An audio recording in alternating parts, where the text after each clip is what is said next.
नमस्कार दोस्तों, मैं हूं अस्पित चौहान और आप देख रहे हैं आपका अपना यूट्यूब चैनल। बहुत से साथी जो भी सेकंड ग्रेड का फॉर्म भर रहे हैं और राजस्थान में किसी भी गवर्नमेंट जॉब पर हैं, उनके कई सवाल हैं। एक पीडीएफ उन्होंने मेरे साथ शेयर की है और 3 सवाल उन्होंने पूछे हैं भी, इनमें हम क्या भरेंगे।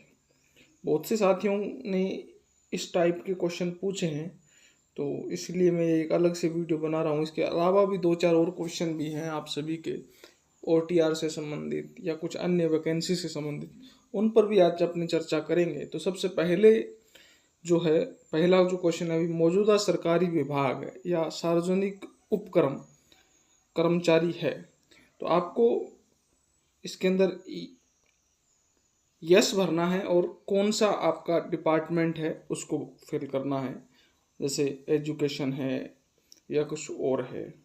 इसके अलावा जो दूसरा है, क्या आप मौजूदा राज्य सरकार के कर्मचारी हैं। तो अब कर्मचारी हैं उसमें तो आप यस कर देंगे, लेकिन कन्फ्यूजन वाली बात रहती है जो ब्रैकेट में लिखा हुआ है स्थाई। अब बहुत से साथियों को स्थाई और अस्थाई में कन्फ्यूजन है और वो इसको लेके चलते हैं प्रोबेशन के साथ। तो दोस्तों, स्थाई और अस्थाई एक अलग मैटर है। प्रोबेशन कंप्लीट होना और न होना ये एक अलग मैटर है। आपको मैं बता दूं, जो भी वैकेंसी सीधी भर्ती के दौरान राजस्थान सरकार के द्वारा ली जाती है, यानी जो भी स्थाई वैकेंसी होती है, इसके अंदर आप गवर्नमेंट एम्प्लॉय बनते हैं, वो सभी स्थाई होते हैं, जिसके अंदर प्रोबेशन होता है। सीधी सी बात ये है। जो संविदा पे होते हैं, कॉन्ट्रैक्ट बेस होते हैं, जैसे पुराने टाइम में पैरा टीचर वगैरह जो थे, कुछों को अभी भी स्थाई कर दिया गया है, लेकिन कुछ अभी भी प्राइवेट ही है। और बहुत से जैसे अपनी ग्राम पंचायत के अंदर वो सहायक लगे हुए हैं, इस टाइप के जो एम्प्लॉय हैं वो अस्थाई में आएंगे। तो अब आपको कन्फर्म हो गया होगा, स्थाई और अस्थाई अलग चीज़ है और प्रोबेशन और नॉन प्रोबेशन अलग चीज़ है। तो जितने भी डायरेक्ट वैकेंसी से लगे हुए हैं या जो हाल ही में रीट 2018-16 में लगे हुए हैं, वो सब, या एलडीसी वगैरह वैकेंसी में लगे हुए, वो सब स्थायी कर्मचारी हैं। तो इसके अंदर आपको यस भरना है और डिपार्टमेंट भरना है। फिर इसके बाद में अतिरिक्त श्रेणी भी, आप किस प्रकार के कर्मचारी हैं, मिनिस्ट्रियल हैं, राजस्थान गवर्नमेंट एम्प्लॉय के हैं, नॉन गजेटेड हैं या गजेटेड हैं। तो इस टाइप से आप इसमें, जैसे रिजर्व्ड आर्मी पर्सनल है, तो किसी भी, जैसे आप सामान्य टीचर वगैरह हैं 3rd ग्रेड में या अन्य में, तो आप राजस्थान गवर्नमेंट एम्प्लॉय कर सकते हैं। आप नॉन गजेटेड एम्प्लॉय हैं या मिनिस्ट्री के हैं, तो उस हिसाब से आपको इसमें टिक करना है। तो आपको समझ में आ गया होगा भी तीनों कॉलमों का अर्थ क्या है और आपको इनमें क्या भरना है।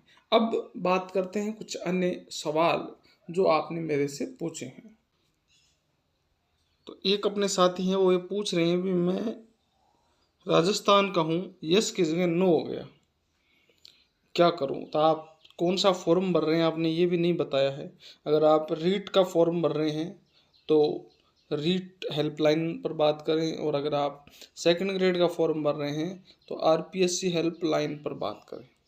और अगर आप ओटीआर भर रहे हैं, और ओटीआर के अंदर अभी भी क्या है, संशोधन का मौका नहीं दिया गया है। हो सकता है भविष्य में इसमें संशोधन का मौका मिले नहीं मिले, तो इसको लेकर आरपीएससी में बात करें और फिर डिसाइड करें भी आपको एडिट करना है या दोबारा भरना है। अगर एडिट का आपको जवाब मिलता है वो नहीं होगा, तो आप फॉर्म जो भी आप भर रहे हैं उसको दोबारा भर दें, ताकि जो अंतिम फॉर्म होगा वो मान्य होता है। इसके साथ ही एक साथी है मुकेश जी, ये पूछ रहे हैं भी, पति और पत्नी दोनों राजकीय सेवा में हैं, दोनों की जो अलग अलग सैलरी है वो 8 लाख से कम है, जबकि दोनों की कंबाइंड सैलरी 8 लाख से ज़्यादा है, और दोनों के ही माता पिता गृहिणी और किसान हैं, तो क्या वो ईडब्ल्यूएस बना सकते हैं। तो दोस्तों, मैं बता दूं कि कोई भी सर्टिफिकेट है उसकी इनकम जो है वो पिता से डिसाइड होती है, और आपके अगर पिताजी है वो किसान हैं तो आप बना सकते हैं। तो आप अपने एसडीएम कार्यालय से संपर्क करें, वहाँ से आपको इसकी पूरी जानकारी मिल जाएगी। इसके अलावा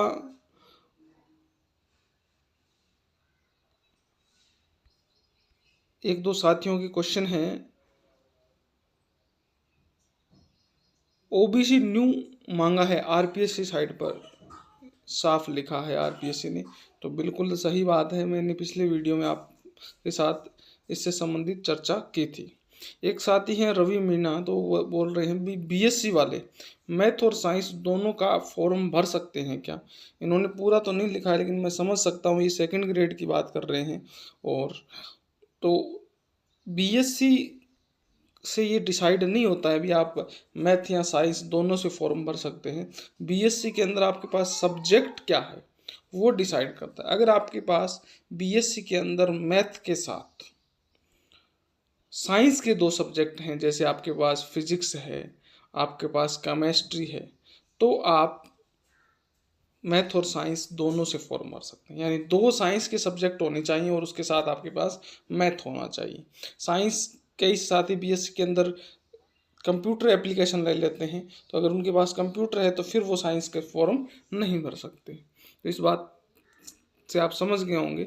और एनओसी से के बारे में एक साथी पूछ रहे हैं भी सर मुझे रेलवे से एनओसी मिली, क्या करूं? तो अगर आप रेलवे से एनओसी